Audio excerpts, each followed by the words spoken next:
I had a glorious opportunity to go off at a tangent. You know, I hate being boxed and labelled. So if somebody had just gone, ooh, serious drama, ooh, I'd have been a bit disappointed. I'm an actor and I like to be as flexible as I possibly can be. So I was given the opportunity immediately to go and do something really quite wild and wacky.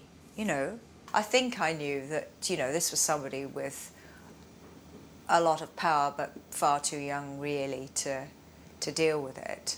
She sort of grew into it, and because she was, I thought of her like an infanta. So, you know, somebody who everybody was kowtowing to and saying yes to, whilst politicking like mad in the background, always knowing that they could easily have their head snipped off on a whim from her, you know, and there'd be nothing they could do about it. So all these sort of bowing and scraping and dancing courtiers.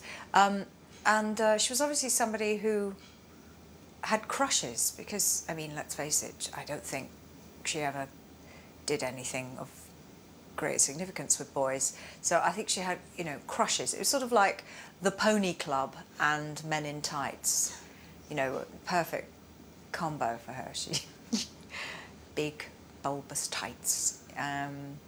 But it never really, nothing ever came to fruition, so she was always in that sort of suspended state of not quite adolescence, you know.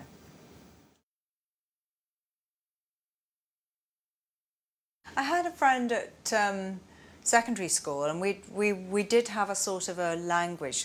You know, I think she was largely responsible for initiating it, but I found it very endearing and appealing, and so we would sort of talk. This was secondary school, not junior school, for God's sake. Shoot me now. We would just talk in this, you know, slightly sweet, little girly kind of way, and slightly whispery sometimes, and, you know, and sort of just talk like that, and it was like a little baby voice kind of thing.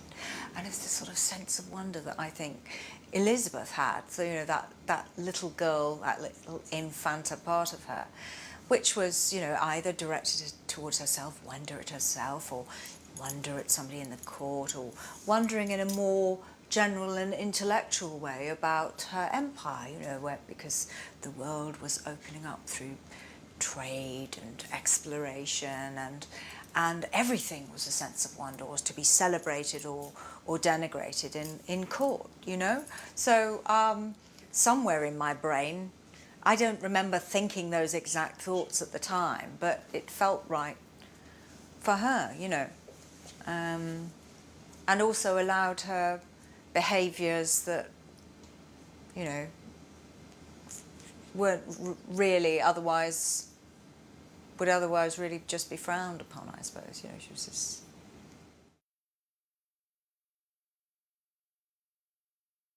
I mean, Stephen is he's so solid crew, you know, he's fantastic. He's the Queen's ear. He's always there to support the Queen, because if he didn't, he'd get his head cut off. But, you know, he was this venerable bead next to me, with much, much older than his years. This extraordinary gravitas and maturity, that's what I remember.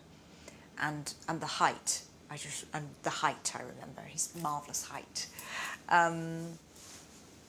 And his presence was sort of adding to the extremes that I was talking about. You've got Nursey, who's sort of practically spherical, and then I'm sort of like this little firework or something in the middle, rough hair and skirt, and Melch is, you know, this wonderful, lugubrious